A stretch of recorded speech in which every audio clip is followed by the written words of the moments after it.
Bonjour, vendredi le 15 avril 2022. Aujourd'hui, moi j'avais pensé hier, je vais en discuter un petit peu aujourd'hui, là, c'est principalement, je regarde les projets que je veux faire, surtout le projet solaire. Euh, c'est le problème, à un moment donné, c'est de savoir exactement, on a besoin de mesurage, de pouvoir évaluer la consommation à peu près de toutes les toutes les, ce qu'on branche, consomme de l'énergie un par un. Au niveau de technologie ouverte, c'est peut-être de regarder si c'est possible de, quand on conçoit n'importe quel appareil, que ce soit un micro-ondes ou quoi que ce soit, d'avoir un mécanisme de communication pour transférer toutes ces informations-là au niveau de la consommation, l'ampérage, le wattage, en continu tout le temps, si on le demande. Si on peut l'envoyer par sans fil, sauf que là, on a un paquet d'ondes parasites. Idéalement avec fil. Déjà là, on a déjà du courant électrique. Les communications devraient se faire probablement pour déjà le filage existant électrique. Il y avait déjà des mécanismes avec la technologie X10, là, quelques années, là, plus que 10 ans, qui existaient. Fait que c'est un passé y vient. Ce qui s'intéressait à un moment donné, ce serait un projet qui m'intéresse, mais là j'en ai trop sur le dos. Là.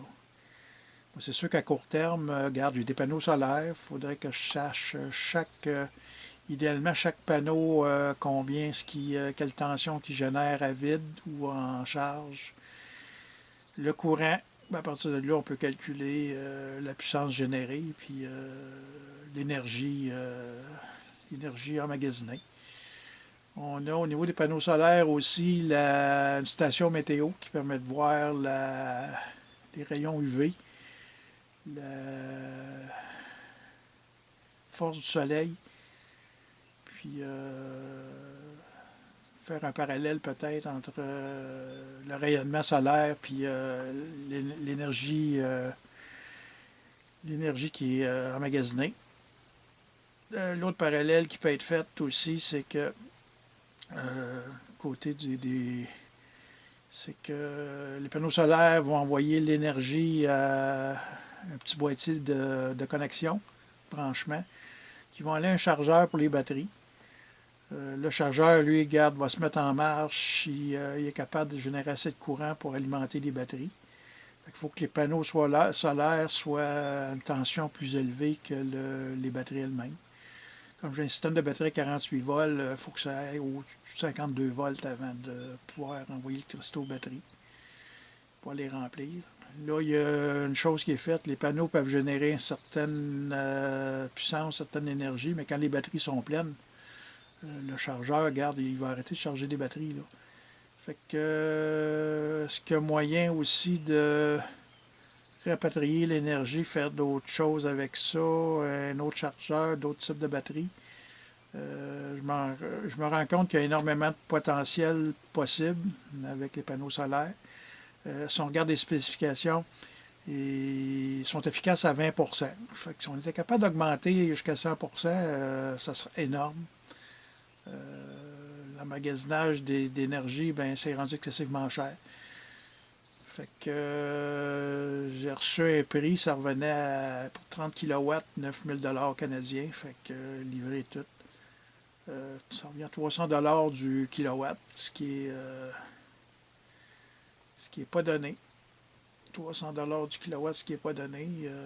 C'est que je regardais euh, une vidéo YouTube faite pour Hydro-Québec ou par Hydro-Québec sur la conception des batteries Live PO4.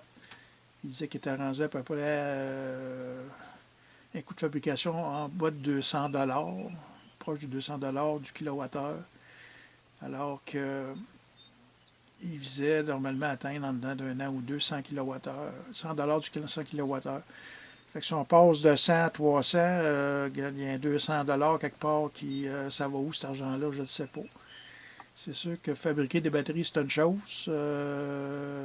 Faire des montages, rajouter un BMS et tout le kit, ben là, c'est pas ça qui est le plus cher, mais il y a quand même un coût relié à ça. Fait que si je regarde les systèmes produits à 9000 $, tant qu'à moi, ils devraient être capables de les vendre à 6000 puis continuer à faire du profit avec ça pareil. Fait que il y a de l'abus, il y a de l'abus, c'est sûr. C'est un petit peu pour ça qu'aux technologies ouvertes, je m'en sais à un moment donné, puis Hydro-Québec, eux autres, ont quelque chose de semblable. J'ai pas vu exactement à quoi ça consiste, mais les autres appellent ça une innovation ouverte. Je vous recommande de le regarder. Moi, je vais probablement faire d'autres recherches de ce côté-là, vous tenir au courant. Idéalement aussi, là, je vais revenir à ce que je venais au sujet principal, le mesurage. Fait que là, mesurage au niveau des panneaux, mesurage au niveau des charges, au niveau des mesurages au niveau alternatif, des mesurages au niveau du courant continu. Il faudrait être capable que chaque... Il y a quasiment de l'électronique dans tout, là, que ce soit le MPPT, le chargeur, que ce soit l'onduleur de Magnum ou quoi que ce soit, il y a de l'électronique là-dedans, il y a des processeurs, même si ils sont pas très... ils ont ils ont toute la possibilité de communiquer. On regarde les micro-ondes, c'est pareil. Tout ce qui peut être connecté. Actuellement, même j'ai un grille-pain. Il y a un petit sélecteur dessus. Fait qu'au moins, il y a un petit microcontrôleur pour l'affichage et tout. Là. Fait que s'il y a ça, il y a, regarde, dans une puce, tu peux avoir des communications. Je regarde les puces ESP32. Des communications prévues là-dedans. Là. Il y a du USB, il y a tout. Si tu prévois ça au niveau de la connexion, puis je regarde au niveau des contrôleurs Raspberry Pi, ils ont Internet inclus dedans, ce qui sont pas mal plus dispendieux. Mais si tu es capable de faire des microcontrôleurs à 5 $ pour faire du développement comme ESP32 peut faire, les coûts peuvent énormément baisser. Il y a déjà des microcontrôleurs au niveau de la domotique pour les prises électriques contrôlées à distance. Là. Fait que, des communications sur le Wi-Fi, des communications dans un nuage et tout le kit. Fait que pourquoi est-ce que la consommation, il n'y a rien qui empêche d'avoir les capteurs pour voir la consommation et les mettre là. Faudrait que ça devienne une norme dans le futur, une norme mondiale, là, que tout ce qui consomme de l'énergie puisse partager de l'information sur un protocole quelconque, que ce soit RS485 ou TTL ou communication TTL ou Wi-Fi pas trop. Moi, je préfère beaucoup le filaire parce que du côté du Wi-Fi, la quantité de... Regarde, j'ai à peu près 20 capteurs là, d'une maison là, qui émettent du Wi-Fi. Des disons électromagnétiques. Là. Je suis convaincu qu'à long terme, c'est pas bien bon pour la santé, là, que ce soit n'importe qui. Puis il y a même des gens qui sont pas allergiques, mais qui sont intolérants à ces fréquences-là. Ils peuvent pas avoir un routeur chez eux Wi-Fi, il y a un paquet de choses qu'ils peuvent pas avoir. Ils peuvent pas regarder à peine la télévision sans qu'il y ait des réactions. Parce que l'écran de TV, que ce soit là de n'importe quoi, émet quand même des ondes électromagnétiques. Fait que une réflexion là-dessus. J'ai des besoins au niveau des ressources, j'ai des besoins au niveau monétaire. Ça va toujours revenir là-dessus. Si j'avais un fonds illimité de revenus ou au moins des ressources, si j'avais besoin de quelque chose, on me l'envoyer. J'ai pas besoin de l'argent. J'ai besoin de plus savoir les choses qui me manquent, mais là actuellement c'est juste avec l'argent qu'on peut aller chercher quelque chose. Regarde, bienvenue. À un moment donné, si Elon Musk m'envoie tous des systèmes pour mon système solaire là, que j'évalue, même s'il reste propriétaire, c'est pas un problème. J'y retournerai mais que j'ai fini. Là. Je vais sortir des données, sortir des tableaux, des graphiques. Comme j'ai mentionné probablement la dernière vidéo, je vais regarder, faire des montages un peu plus intéressants, structurer un peu plus mes vidéos.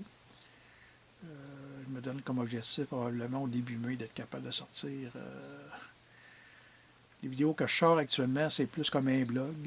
C'est une réflexion. C'est des commentaires que je fais. Donner des idées, partir des échanges. Ils vont peut-être être refaits avec du graphique. Comme je mentionne, mon MPTT, là, je vais peut-être mettre en image arrière. J'ai des choses à tester à force de regarder ce qui est fait par d'autres. Peut-être les dessins qui viennent de la documentation puis tout. Ça serait plus intéressant à regarder que juste moi-même qui est déjà pas à l'aise à parler devant une caméra ou quoi que ce soit. Fait que là-dessus, je vous remercie. Gênez-vous pas. Vous avez mon adresse de courriel, communiquez avec moi. Je vais me faire un plaisir de vous répondre. Je passe pas mes journées sur Internet à regarder s'il y a des informations qui rentrent. Fait que ça peut prendre peut-être gros maximum une semaine avant que je réponde. Normalement, quand je reçois quelque chose puis je peux y répondre, je pense aller voir mes courriels. C'est une demande simple, je vais répondre tout de suite. Sinon, ben, si ça demande une certaine recherche, ben, ça peut prendre peut-être une journée ou deux avant que je réponde après que je l'ai reçu. Fait que moi, je considère que normalement, dans une semaine, les courriels, mon objectif, c'est au moins de répondre à un courriel dans une semaine, là, à la satisfaction de la personne qui communique avec moi. Fait que gênez-vous pas.